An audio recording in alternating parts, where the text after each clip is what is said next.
ಕೋಮ್ ಕಾಶೇಗೌಡರವರು ಅಧ್ಯಕ್ಷ ಸ್ಥಾನಕ್ಕೆ ನಾಮಪತ್ರವನ್ನು ಸಲ್ಲಿಸಿರುತ್ತಾರೆ. ಸದರಿ ನಾಮಪತ್ರಕ್ಕೆ ಹೇಮಾವತಿರವರು ಸೂಚಕರಾಗಿ ಮತ್ತು ಪಾಪಮ್ಮರವರು ಅನುಮೋದಕರಾಗಿ ಸಹಿ ಮಾಡಿದ್ದಾರೆ. ಅಧ್ಯಕ್ಷ ಸ್ಥಾನಕ್ಕೆ ಕೇವಲ ಒಂದು ನಾಮಪತ್ರ ಮಾತ್ರ ಬಂದಿದೆ. ಉಪಾಧ್ಯಕ್ಷ ಸ್ಥಾನಕ್ಕೆ ಶ್ರೀಮತಿ ಹೇಮಾವತಿ ಕೋಮ್ ಹೆಂಟಾಚಲಪತಿ ರವರು ಉಪಾಧ್ಯಕ್ಷ ಸ್ಥಾನಕ್ಕೆ ನಾಮಪತ್ರವನ್ನು ಸಲ್ಲಿಸಿದ್ದು, ಸದರಿ ನಾಮಪತ್ರ ಸೂಚಕರಾಗಿ ಮತ್ತು ರಾಧಾರವರು ಅನುಮೋದಕರಾಗಿ ಸಹಿ ಮಾಡಿದ್ದಾರೆ.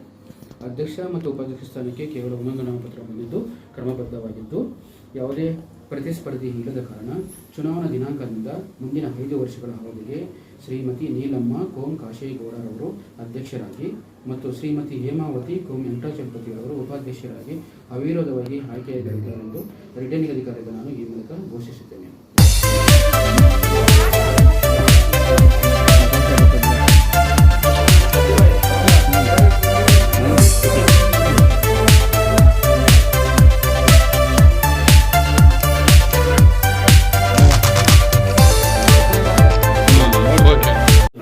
ಏನು ಇವತ್ತು ಕಾಮಸಮುದ್ರ ಹಾಲು ಉತ್ಪಾದಕರ ಡೈರಿಯಲ್ಲಿ ಎಲೆಕ್ಷನ್ ಆಯಿತು. ಸೊ ಅದರಲ್ಲಿ ಯಾವುದೇ ಒಂದು ಅಡೆತಡೆ ಇಲ್ಲದ್ರೆ ನಮ್ಮ ಇದಕ್ಕೆ ಮೊದಲು ಯಾವ ಥರ ನಡ್ಕೊಂಡು ಹೋಯ್ತೋ ಅದೇ ರೀತಿ ಇವತ್ತು ಎಲ್ಲ ನಮ್ಮ ಊರಿನ ಹಿರಿಯರು ಹಾಗೂ ಗ್ರಾಮ ಪಂಚಾಯತ್ ಸದಸ್ಯರು ಹಾಗೂ ಎಲ್ಲ ಮುಖಂಡರು ಸೇರಿ ಮುಂದಿನ ಚುನಾವಣೆ ಯಾವ ಥರ ಆಯಿತು ಕಾಂಗ್ರೆಸ್ ಬೆಂಬಲಿತ ಅಂತ ಈಗ ಕೂಡ ಅದೇ ಥರ ಆಗ್ತಾಯಿದೆ. MLA ಅವರ ನೇತೃತ್ವದಲ್ಲಿ ಎಲ್ಲ ನಮ್ಮ ಸ್ನೇಹಿತರು ನಿಂತ್ಕೊಂಡು ಎಲ್ಲ ನಮ್ಮ ಹಿರಿಯ ಸದಸ್ಯರು ಎಲ್ಲರೂ ಕೂಡ ಯಾವುದೇ ಒಂದು ಅವಿರೋಧವಾಗಿ ಆಯ್ಕೆ ಆಗಿರ್ತಾರೆ.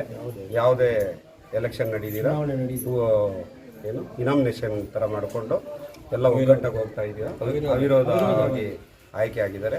ಅದಕ್ಕೆ ಅಧ್ಯಕ್ಷರಿಗೂ ಉಪಾಧ್ಯಕ್ಷರಿಗೂ ಧನ್ಯವಾದಗಳು ಹೇಳ್ತಾ, ಈ 5 ವರ್ಷಗಳ ಕಾಲ ಸದಸ್ಯರನ್ನು ಹಾಗೂ ಗ್ರಾಮಸ್ಥರನ್ನು ಯಾವ ಥರ ಇಲ್ಲಿ ನಡ್ಕೊಂಡು ಹೋಗ್ತಾ ಇದ್ದಾರೆ ಎಲ್ಲರೂ ವಿಶ್ವಾಸಕ್ಕೆ ತಗೊಂಡು ಅದೇ ರೀತಿ ನಡ್ಕೊಂಡು ಹೋಗ್ಬೇಕಂತ ಅವರಲ್ಲಿ ಮನವಿ ಮಾಡ್ಕೊಳ್ತೀನಿ. ತಮ್ಮೆಲ್ಲರಿಗೂ ಕೂಡ ಧನ್ಯವಾದಗಳನ್ನು ತಿಳಿಸ್ತಾ ಎಲ್ರಿಗೂ ನಮಸ್ಕಾರ. ಒಳ್ಳೆಯದು.